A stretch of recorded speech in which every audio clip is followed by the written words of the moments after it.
Welcome to today's South-South News program. I'm Bill Miller. The main purpose of South-South News is to focus attention on unique economic, social, and developmental activities that are taking place primarily in developing countries. Today we're going to hear about a very unique program that's just being implemented, and it's going to be one that's going to help the United Nations achieve the 8 Millennium Development Goals that were adopted at the UN in 2000. September of 2000, the countries of the world came together to focus on some major problems, and they came to an agreement on what they wanted to do and to accomplish them by the year 2015. And my guest today is very involved in a very unique way to help achieve these goals.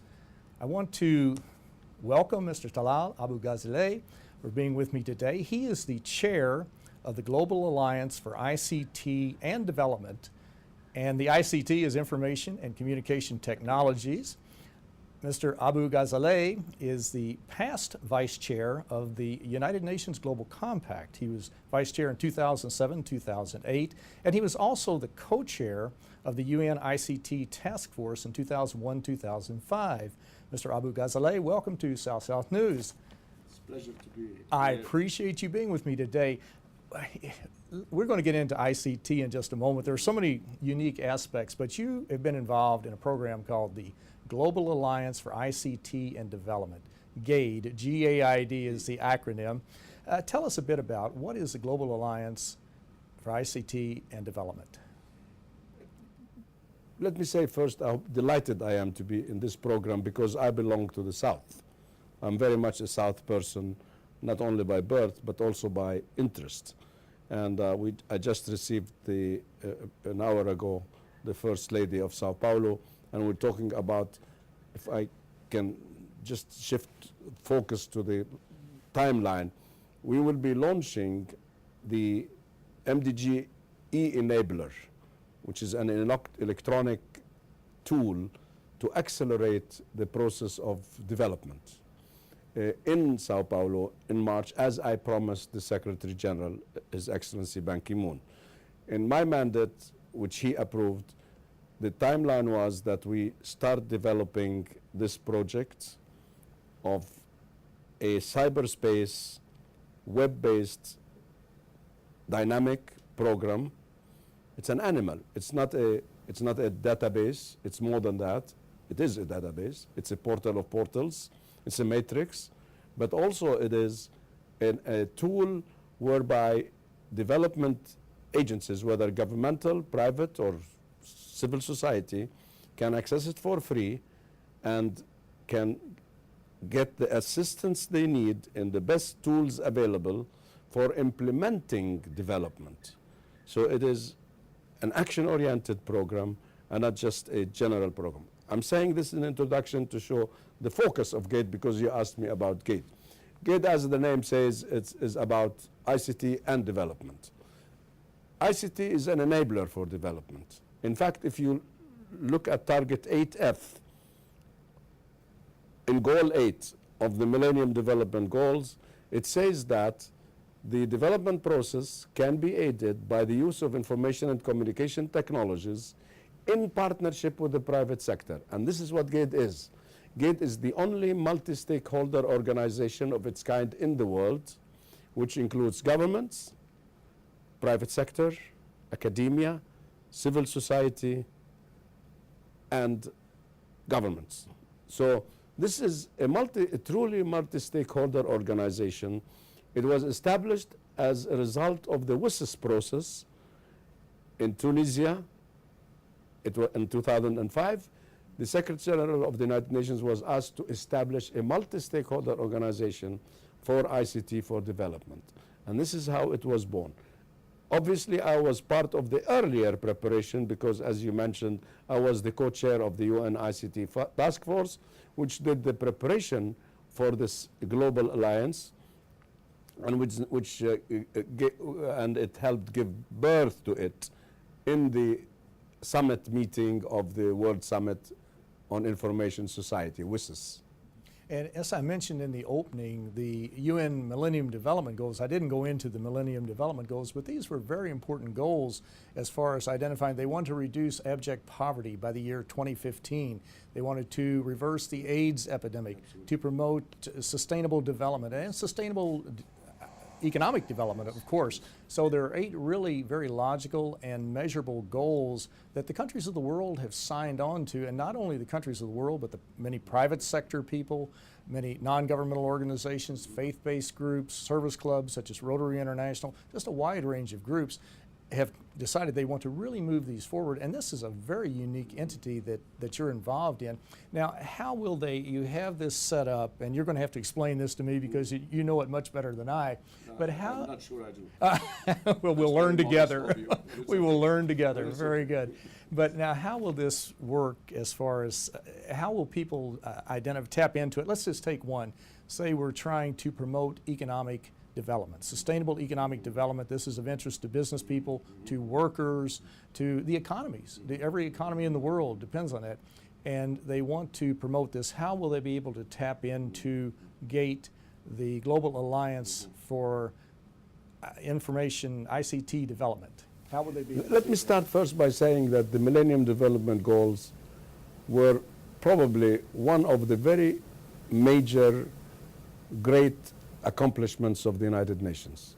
One of the most noble decisions taken at the UN, and the great thing about it is that you don't find one person who would say, no, we don't want to achieve these goals.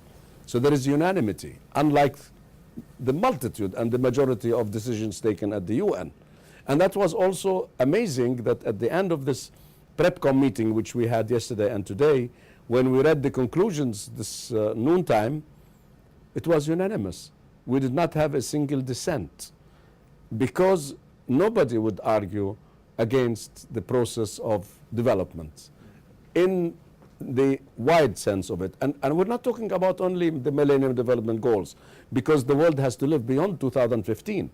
So we need to have sustainable development. We are now working towards that goal, but in the process we want to create tools and vehicles that can be used continuously, updated, developed, to ensure sustainable development for many years to come. 2015 is tomorrow. The world is not measured, life is not measured by years, it's by centuries and by much longer time frames. So in fact, we're talking about the new millennium. So we're thinking of millennium. It's a part of the name of this project is Millennium Development Goals. So we should always remember that what we're doing is not only important until 2015. It's important for the continuity of humanity. You mentioned economic development. That happens to be my field because I'm come from the business sector. What are the tools available for economic development? One of them is capacity building. Now, what capacity building? What we did is a matrix, and the matrix takes the targets of the millennium, each goal. In each goal there are targets, as you know. We take each target and we split it, we divide it into various sections.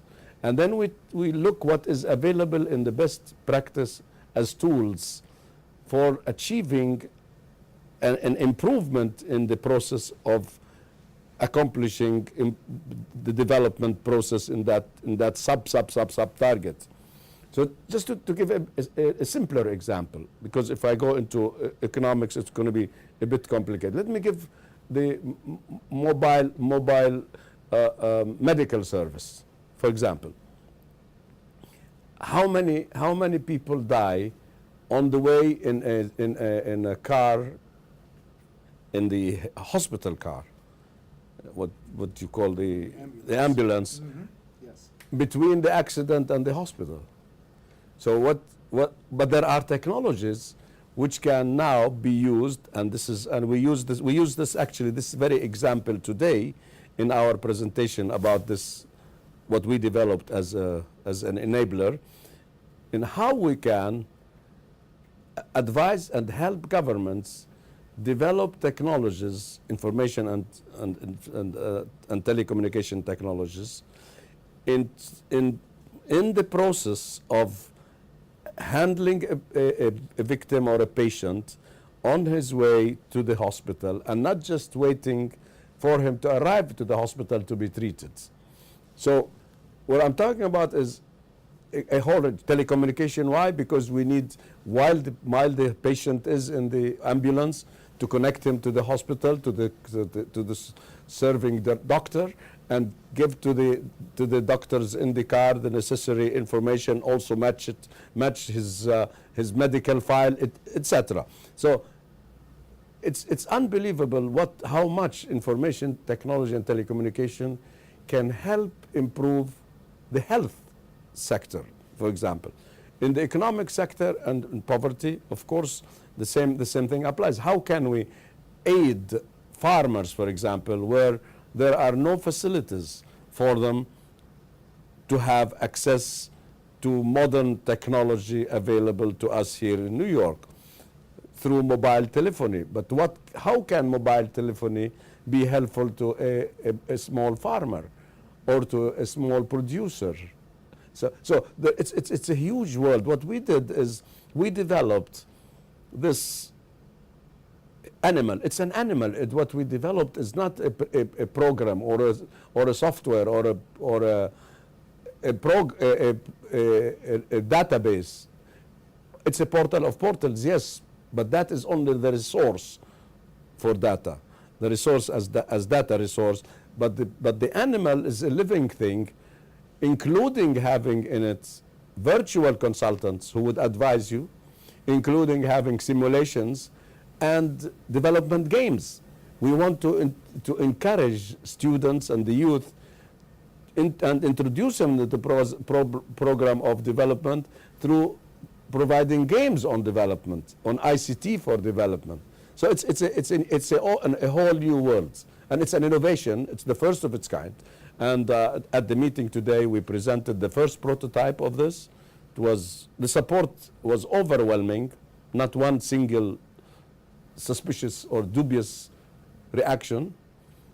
And it was unanimously applauded by everybody: governments, private sector, civil society, and academia.